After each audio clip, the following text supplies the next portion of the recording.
guys. Wow. Dahil sa sobrang uhaw namin, dito na kami uminom sa malinis na tubig dito sa puno ng bundok Banahaw. At tubig dito ay hindi mo na kailangan lagyan ng yelo at napakalamig na at napakalinis, fresh na fresh. Kahit na medyo nakakatakot ngayong gabi, kasi nga kabilugan ng buwan at walang kabahay-bahay dito sa aming pinuntahan. Talagang puno to ng bundok at wala dito mga nakatira. Kasarapan nga. Sa mga oras na to ay papunta na kami dun sa spot na aming pangingilawan ng mga bikoyo. At ang kasama ko na naman dyan ay si Pinoy saka si paring Michael. At itong ang PD road na to ang aming tatahakin patungo sa puno ng bundok Banahaw. Bale guys, ito na ang part 2 ng aming pangingilaw ng bikoyo dito lang sa puno ng bundok Banahaw. Sa ulo mo may lipa ha. Lipa. Sa ulo mo. Dito ba ito? Ay, oo nga. Ayan na nga, dadali ka na nga pala. Nang lipa. Ayan o. Nadali sa ulo si Pinoy o. Hindi pa yan. Ayun. Yun. Ayun o. Kari. Hindi ko napansin. Kari. Nadali na nga guys si Pinoy ng lipa kaso hindi tumalab ay matibay. Okay. Ayan o. Kari. Nadaling bikoyo guys o. Eh, dito. Yan, yan. Harap mo na mo. Ayan guys o. Mati ka to. Bali ako'y nakakita nga ng pugad. Ayun o. Wala pang ilog.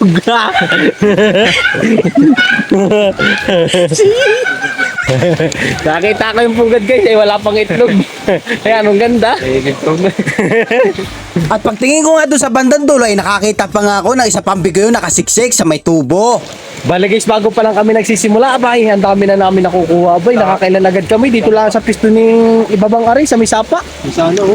Yan o. Yan lang guys o. Sapato. Sa kabila. Meron pa sa kabilang sapa guys, so pupuntahan ni Pinoy. Wala nang pumunta. Ito naman ay nakabuta. Bangin kasi ito guys, kaya hindi kami basta-basta makababa. Ay si Pinoy naman ay nakabuta. Kaya goods. Ilan nadali mo boy? Dalawa. Dalawa daw guys yung nadali doon ni Pinoy. Nakaapat so.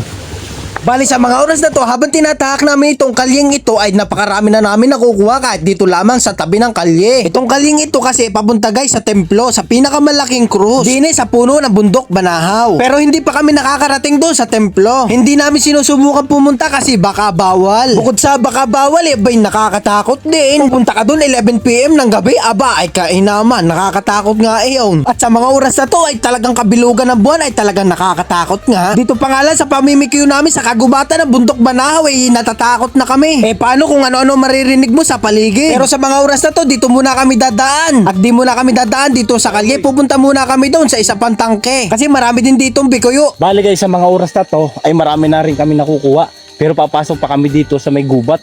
Hindi na muna kami mga ngali, bali mamaya na. Papasok muna kami dito sa gubat at titingnan din namin yung tangke dito na pinagkukuhanan ng Tayabas ng tubig.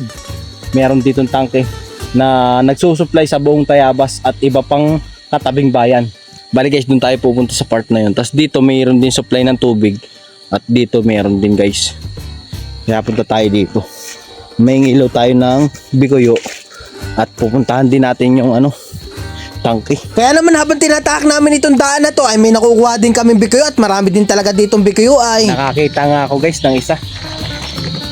At isinilid ko na nga rin ito sa lagayan at maya-maya lang ay nakakita uli ako ng isa pa. Ay good size talaga ito at kasarapan. Bali ito si paring Michael ay dami din talaga nakukuha dito mga bikoyo. Kaya naman sa mga oras na to ay dalawaan na dali niya. Bali guys, nandito na kami sa malapit sa tangke. Ay napaka talagang kakaiba at talagang sinaunang na talagang gumawa na rin sigurado.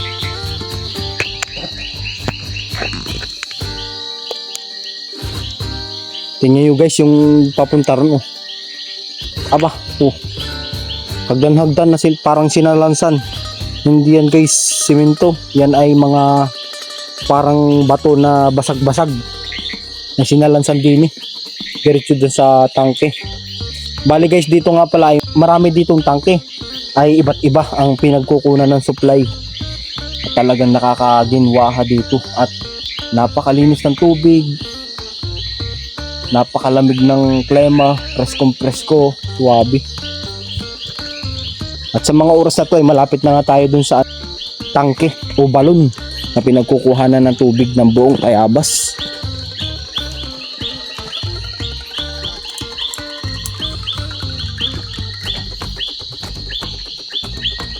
Ito guys yung pinakatangke, yung ilalim nito. Ayan. Napakita ko sa inyo dito, meron ditong tubig. Walang nalabas dito ngayon, oh. Ari guys, oh. Bali nandiyan yung tubig sa ilalim. Malawak ari guys, malawak. Kumbaga kung susukatin mo ay malaki pa sa half court na basketballan. Nandito yung paawas sa tubig guys. At dito yung takip. Takip. Nandito yung paawas sa tubig. Ayan, may tubo dun guys, eh. Napakalaking tubo niyan. Tapos ito yung paawas.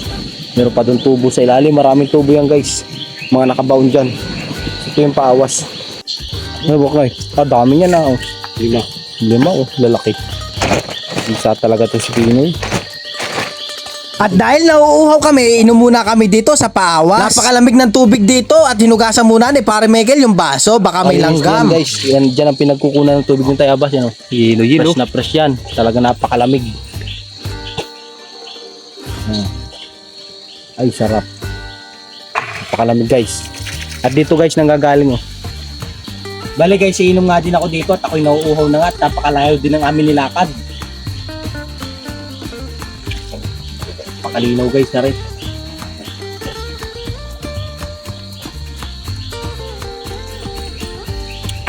Sarap sa pa.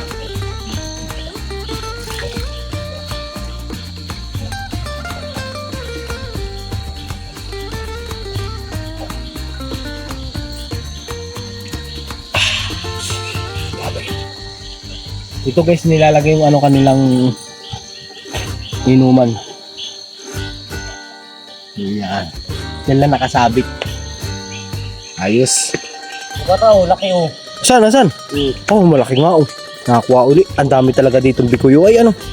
At dito nga lamang sa bandang unahan ng pinag-inuman namin ay nakakuha agad si Pinoy ng mga bikuyo at nagsunod-sunod nga yung kuha namin dito mga bikuyo. At may bikuyo nga ditong kakaiba pero masarap ito at nakakain na ako nito. Di ko lang alam ang pangalan nito. Ikaw, alam mo ba ang pangalan nito? Paki-comment naman dyan sa baba. Comment mo na rin kung tagasan ka para alam ko naman kung saan nakaabot ang video ko. Kaya naman sa mga oras na to medyo napapanlaw na ako kasi bilog na yung buwan at sumisinag sa amin. Kaya naman nakapag-decide ako na umuwi na kami at ayos na yung aming manakawang mga bikuyo. Kaya naman nandito na nga yung aking motor at ito nga pala yung mga nakuha namin. Maraming salamat nga pala sa inyong panonood. Araw-araw, sipag lang. Patungo sa bukas.